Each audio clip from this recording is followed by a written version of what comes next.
बिस्मिल्लाहिर्रहमानिर्रहीम। ख़ातिन हज़रात, मैं हूँ अख्तर अब्बास और आप सबको मेरा सलाम पहुँचे। ख़ातीन के मसाइल में रंग रंग के मसाइल हैं, लेकिन सबसे बड़ा मसला जिसमें वो ज़्यादा बड़ी गलती करती हैं और ये गलती उम्र भर उनको भुगतनी पड़ती है, इस गलती की तलख़ी से उनकी ज़िंदगी समटाइम तो अज़ाब बन जाती है। कभी कभी ज़हनी दबाव इतना हो जाता है कि बर्दाश्त नहीं होता, कभी वो किसी और पे जाके बोझ बन जाती हैं और कभी बिल्कुल हवा में मुअल्लक़ हो जाती हैं। ये गलती तब होती है जब ख़ातून के कान में पहली दफ़ा ये ख़बर आती है कि उसका मियाँ दूसरी शादी कर रहा है। दूसरी शादी अब हमारे यहाँ कोई बहुत अनोखी बात नहीं रही। ख़ास तौर पे जो पाकिस्तानी मर्द हैं, जो हैं ये 40 साल के करीब होते हैं, माली तौर पे स्टेबल होते हैं, अपना घर, अपनी गाड़ी और अपना मनसब उनका तगड़ा हो जाता है, तो तब तक उनके पास एक दलीलों का अंबार जमा हो जाता है। कोई और लड़की उनको भा जाती है और अपनी बीवी के बारे में उनको 4-5 बड़े मोटे मोटे एतराज़ात होते हैं। मुझे लिफ्ट नहीं कराती, मेरी तरफ तवज्जो नहीं देती, बच्चों पे ज़्यादा तवज्जो देती है, ख़ुद अपने आप को उसने बड़ा बेतरतीब और बेहंगम कर लिया है, मोटी हो गई है, अच्छे लफ्ज़ नहीं बोलती, ताल्लुकात को रूटीन में वगैरह वगैरह। चूँकि जब आपने कोई काम करना होता है तो इंसान का जहन ऐसा है कि ये दलाइल घरता है। इवन अगर किसी से अलग होना हो, डिवोर्स करनी हो, तो भी जायज़ वजह हो ना हो, आपका जहन बिल्कुल आपका खादिम और ग़ुलाम होता है। जैसा आप चाहते हैं आपको वैसे वो दलाइल ढूंढ के देता है और आप उनके अंबार लगा देता है। जब से इस तरह की ख़बरें आती हैं कि दूसरी शादी के मौके पर लड़कियां 4 बड़ी बुनियादी गलतियां करती हैं और इन बुनियादी गलतियों के बाद जो उसका खमियाजा है वो भुगतती हैं, लड़का नहीं भुगतता। अच्छा, मेरे पास चूँकि सवाल लड़कियों के एंगल से आए हैं, सो मैं इन्हीं के फ़ायदे की बात करूँगा। इस वक्त मैं मर्दों को समझाने या सुलझाने के उस ट्रैक पे नहीं चलूँगा जो बिल्कुल अलग ट्रैक है। ओके, तो जब भी आपको अपने मियाँ की दूसरी शादी का उसके फ़ोन से, उनके मैसेज से, दोस्तों से गुफ्तगू से, इवन निकाह की ख़बर में मिल जाए कि उसने निकाह कर लिया है, तो अब उस पर आपने 4 काम नहीं करने किसी भी सूरत में। नंबर 1, अपने रब को नहीं छोड़ना। ना रब से गिले करने हैं, ना शिकवे करने हैं। पहले भी ये शादी जो हुई आपकी मर्ज़ी थी या नहीं थी, इट वाज़ ए प्लान और आपको कबूल करना पड़ा, आप उसके अंदर आ गए। अब अगर आपको उससे मोहब्बत हो गई है, उस ताल्लुक़ को आप निभाना चाहते हो, तो फिर अल्लाह से आप लड़ाई नहीं करोगे। उसके साथ ताल्लुक़ में दुनिया में से किसी की हमदर्दी आपके लिए किसी काम की नहीं है। पर अगर अल्लाह को हमदर्दी आ गई और उसके दिल में आपका रोना और आपके लफ्ज़ और आपके जुमले इनकी वक़्त हो गई, तो ये अज़ाब टल जाएगा, ये फ़ैसला हुआ भी ख़त्म हो जाएगा। अगर आप तहज्जुद नहीं पढ़ते तो उस दिन के आगाज़ में, उस शब में जो आपके सजदे हैं वो बाराबर हो जाएंगे। आपकी दुआएं, अगर आपने अपने रब से दूरी इख्तियार ना की तो ये पहला काम है। कभी भी अपनी मियाँ की दूसरी शादी के मौके पे अल्लाह से तूतकार नहीं करनी, उससे लड़ाई नहीं करनी। वो आपका उस तरह का रिश्ता उसके साथ नहीं है। वो मालिक है, वो खालिक है। वहाँ तो हाथ जोड़ के, आंखें बंद करके, सर झुका के रोना ही बनता है और कीरने डालना ही बनता है, अकेले में, लोगों के सामने नहीं। दूसरा, कभी अपना घर मत छोड़े। जो आपका मोर्चा है, सिपाही अपना मोर्चा छोड़ दे तो बुज़दिल कहलाता है।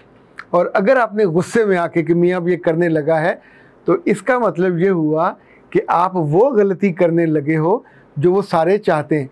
कभी कभी लड़का खुद ये चाहता होता है, कभी कभी उसके घर वाले भी चाहते होते हैं, आपके बच्चों के बावस, लेकिन आपने 8, 10, 12, 15 बरस वहाँ गुजारे, तो अब वो घर आपका है।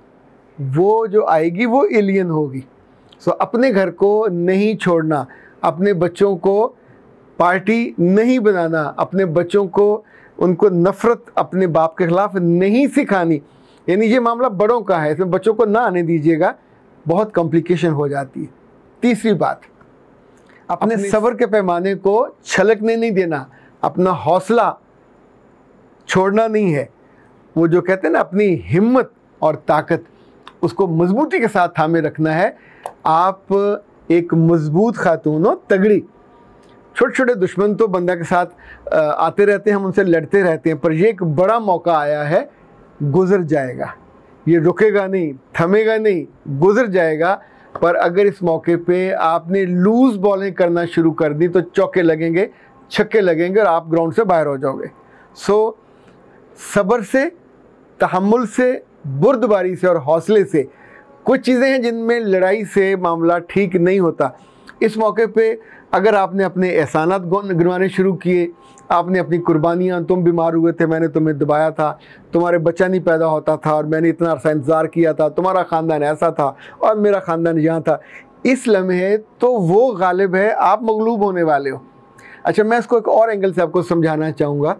हम जब लंबे सफ़र पे होते हैं, फ़र्ज़ करें किसी बहुत ही अच्छी कोच पे जा रहे हों, एक ज़माना था, अभी ऐसा नहीं होता, तब होता था कि कोच भरी हुई है, अब सब मुतमिन हैं कि अब आराम से चलता जाएगा, तो अचानक कोच रुकती थी और वो जालिम नीचे से 4-5 स्टूल निकाल के ले आते थे। ये स्टूल जैसे वो होते हैं ना, एक तो प्लास्टिक के होते हैं, एक मुड़े, वो दरमियान में रख के तो हज़ार रुपए में बंदा ऊपर बिठा देते थे। अच्छा, उस वक्त बड़ी कोफ्त होती थी। या तो आप ये करें, वो सफ़र छोड़ दें, रहीं रोकें, सामान लें और उतर जाएं, पर चलते सफ़र में से ये हरकत आपको बहुत भारी पड़ सकती है। अंधेरे में वो जगह कहाँ है कोई नहीं जानता, कोई चोर डाकू आएगा, कोई बचाने वाला नहीं होगा, पीछे से कोई और आके आपको बिठाएगा, कोई जानता नहीं है, कब बिठाएगा ये भी नहीं जानता।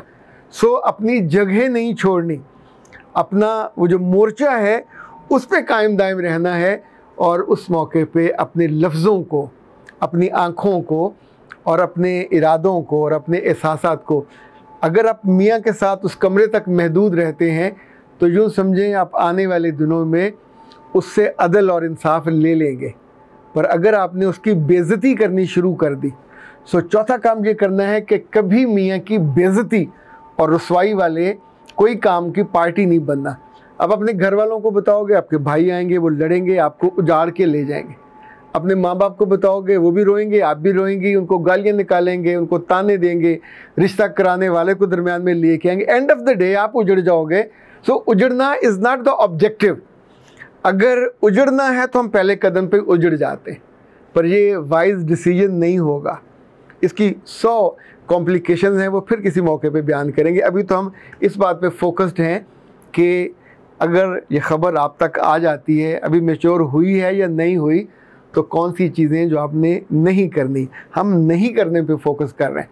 आपने अपनी सास के साथ दूबदू तू तकार नहीं करना, आपने अपने ससुर के साथ तू तकार नहीं, नॉर्मल बिहेव जैसे आप कर रहे हैं, चूँकि ये फ़ैसला ससुर सास का नहीं होता। दूसरी शादी का फ़ैसला आम तौर पर लोग अपनी मातहत से करेंगे, अपनी किसी क्लास फेलो से या किसी जगह काम करते हो वहाँ से, ये बॉस है तो अपनी सेक्रेटरी से, तो ये खालिस्तन उसका फ़ैसला होता है। माँ बाप जितने मर्ज़ी आपसे मोहब्बत करते हो, यानी ससुराल, एंड ऑफ द डे वो बेटे के ही होते हैं। तो अगर आप उसके साथ बैठ के उनके बेटे की बदखुइयाँ करोगे तो अकेले में चाहे उसको वो बुरा भला पहले कह रहे हों, पर आपके पार्टी बनने के बाद वो उनके साथ खड़े हो जाएंगे और आपके साथ का जो ये फ़ौज का एक अहम दस्ता था, एक कमांडर था जो सास या ससुर में से आपके साथ था, वो आपका साथ छोड़ देगा और फिर आप अकेले हो जाओगे। एक बात और याद रखिएगा, ये बच्चे इसके हैं, ये घर भी इसका है, आप भी इसके हो। सो किसी भी सूरत में आप उस जगह को, उस कानूनी पोजीशन को, उस समाजी पोजीशन को सियासी इशू बनाएंगे तो नुकसान उठाएंगे। सो याद रखिएगा, मुँह दर्द मुँह नहीं होना, एहसान नहीं जताना, लड़ना नहीं है, ताना नहीं देना, और अपना मुकाम और मर्तबा, लाइक आप घर में बड़ी हो तो बड़ी का दिल भी बड़ा होना चाहिए। मैंने ऐसे बहुत सारे केसेस में मामलात को अल्टीमेट ख़राब होने से बचा लिया। और अगर आपने पहले वाला जो काम था अपने रब के ताल्लुक़ वाला, इवन उससे फ़ैसला भी आप बदलवा सकते हैं, वो बड़ी मेहरबान ज़ात है। दूसरा, जब भी आप घर छोड़ेंगे, अपना मोर्चा छोड़ेंगे, फिर वापसी मुश्किल हो जाती है। फिर आप आना चाहते हो और आ नहीं सकते, चूँकि वहाँ एक नई दुल्हन आ चुकी होती है और उस जगह पे काबिज़ हो चुकी होती है। आप वहाँ रहोगे, वो किसी और घर में रहेगी। वहाँ रखना चाहें अलग, उसका किचन अलग करना चाहें। साथ दूसरी शादी के मौके पे वो ख़वातीन हमेशा गलत फ़ैसला करती हैं जो घुमंड में या तकब्बर में आ जाती हैं, अपने एहसासात और एहसानात जताती हैं, अपने माँ बाप की बुराई और बर्तरी बताती हैं, अपने भाइयों की धमकियाँ देती हैं या ख़ुद अपने बच्चों की धमकियाँ देती, मैं ये कर दूँगी, मैं वो कर दूँगी। आप आम तौर पे वो करने की पोजीशन में नहीं होते और अपना हंसता बसता घर बर्बाद करके, ज़्यादा बड़ा नुकसान करके चले जाते हो, जो आपको नहीं जाना चाहिए। जो दूसरी वाली है वो डरे, जो दूसरी वाली है वो दबके, उसको इतनी सी स्पेस मिलनी चाहिए, आपको नहीं। और आप अपनी मोहब्बत का कोटा बढ़ा दीजिए, अपनी तवज्जो का। अच्छा, ये नामुमकिन नहीं है, गुस्सा तो आपको आएगा, दिल भी रोता है, आंखें भी रोती हैं, पर तन्हाई में बाकियों के सामने अपनी पर्सनैलिटी को कंपोज रखना है। चौधरानी वाली, जो चौधरानी होती है वो बाहिम्मत होती है, हौसले वाली, हिम्मत वाली। वो कभी अपनी पोजीशन को छोड़ के और दूसरों के लिए छोड़ के ख़ास तौर पे नहीं जाती, क्योंकि वो जगह उसी की है, उसी की औलाद की है, उसी के ख़ानदान की है। सलामत रहिए, आबाद रहिए और ऐसे गम से बचे रहिए। अख्तर अब्बास को दीजिए इजाज़त। अस्सलाम वालेकुम।